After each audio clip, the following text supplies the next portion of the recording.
7h46 à l'écoute de Sud Radio. C'est un véritable psychodrame qui est joué dans le monde du rugby depuis déjà quelques semaines et avant la Coupe du Monde qui aura lieu en France à la rentrée de septembre. Alors, en ce moment, il y a un référendum dans les clubs. Les clubs sont appelés à voter pour ou contre la nomination de Patrick Buisson, successeur désigné par Bernard Laporte, qui lui-même a été invité à se retirer à la suite de sa condamnation à 2 ans de prison avec sursis pour corruption, même s'il fait appel. Que se passe-t-il dans les clubs? Comment voit-on cela? Évidemment, c'est divisé, il y a les pour et les contre. Nous sommes avec Olivier Mille, qui est président du rugby club Jacou à Montpellier, Montpellier Nord. Bonjour. Bonjour, merci pour l'invitation. Bah oui, avant de nous donner votre opinion, dites-nous ce qui se joue à travers ce vote-là. C'est la crédibilité de la Fédération française de rugby? Oui, je dirais même du rugby au sens large. Hein. C'est la crédibilité et l'avenir de notre sport et de l'image de notre sport, en plus à l'ordre d'un événement mondial, puisqu'on reçoit la Coupe du Monde à la rentrée prochaine. Et donc on est quand même sur un sport qui brandit souvent comme étendard ses valeurs et son exemplarité. Et là, on peut dire que les dirigeants sont pas à la hauteur effectivement de ces valeurs-là. Oui. Bon, alors si je vous suis, si je vous écoute, là, vous allez voter contre, vous, alors, non? Alors moi, je voterai contre. Enfin, j'ai déjà voté contre hier. Ah bah vous avez voté contre, oui, parce qu'on a 2-3 jours pour voter, hein, c'est ça. Ouais, 72 heures, ouais. Jusqu'à jeudi midi. Bon, et vous avez voté contre, pourquoi? Bon, la première raison, la principale, c'est une problématique d'éthique et d'exemplarité. Pour rappeler un petit peu les faits sans être long, on parle d'une condamnation en première instance assez lourde, hein, 2 ans de prison avec sursis, 75 000 € d'amende et 2 ans d'interdiction d'exercer des fonctions même bénévoles dans le rugby. Même s'il a fait appel et que ça suspend la condamnation, ça fait quand même suite à une enquête de 5 ans.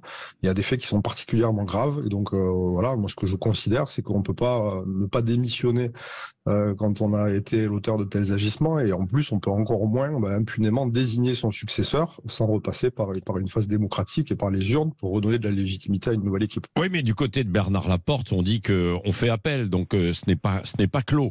Et qu'il y a nécessité d'une continuité en vue de la prochaine Coupe du Monde en nommant Patrick Buisson. La continuité, si c'est la continuité des affaires, très franchement, je pense que les clubs n'en veulent pas. Donc non, il y a surtout pas besoin d'une continuité, il y a besoin de passer à autre chose, justement, de redonner un nouveau souffle et d'en finir avec ces affaires. Sur l'aspect continuité et Coupe du Monde, il faut quand même rappeler que la Coupe du Monde, d'une part, elle n'est pas organisée par la Fédération française de rugby, elle est organisée par un organe qui s'appelle le GIP France 2023, elle est déjà organisée à 90%. Et aujourd'hui, si elle est entre guillemets en péril parce qu'il y a des soubresauts à la fédération, c'est pas de la faute de l'opposition, c'est de la faute de l'équipe en place qui est derrière ces agissements-là. Hein. Mais sur le terrain, parce que je sais que Bernard Laporte a beaucoup labouré, hein, si je puis dire, et j'utilise ce terme à bon escient, c'est-à-dire qu'il est allé voir un petit peu partout les petits clubs ces dernières années pour être élu à la tête de la Fédération française de rugby. Est-ce que vous ne croyez pas qu'il y a toujours quand même de l'adhésion derrière sa personnalité ? C'est quelqu'un c'est quelqu'un de médiatique et c'est quelqu'un de clivant. Donc il a des supporters qui lui restent inconditionnels. Et après, c'est quelqu'un qui a fait du travail. Et après, ça fait 6 ans qu'il est élu. La fédération, elle a 130 millions de budget. Donc heureusement qu'il y a eu des choses qui ont avancé. Il y a eu des bonnes réformes qui ont été faites.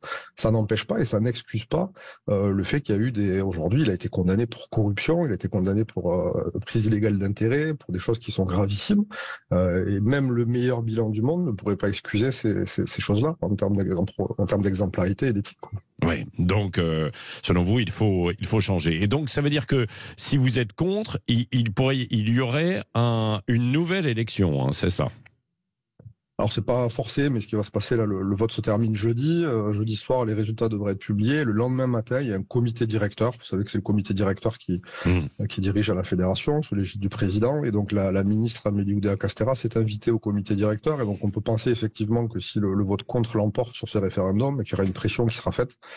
Et que Patrick Buisson, qui est le candidat proposé comme président délégué, a avoué qu'effectivement il n'empilerait pas les candidatures, parce qu'il pourrait le faire, et qu'on devrait probablement repasser par un processus démocratique de vote qui peut s'organiser en 6 semaines, c'est ce qui est dans les statuts de la fédération. Ouais.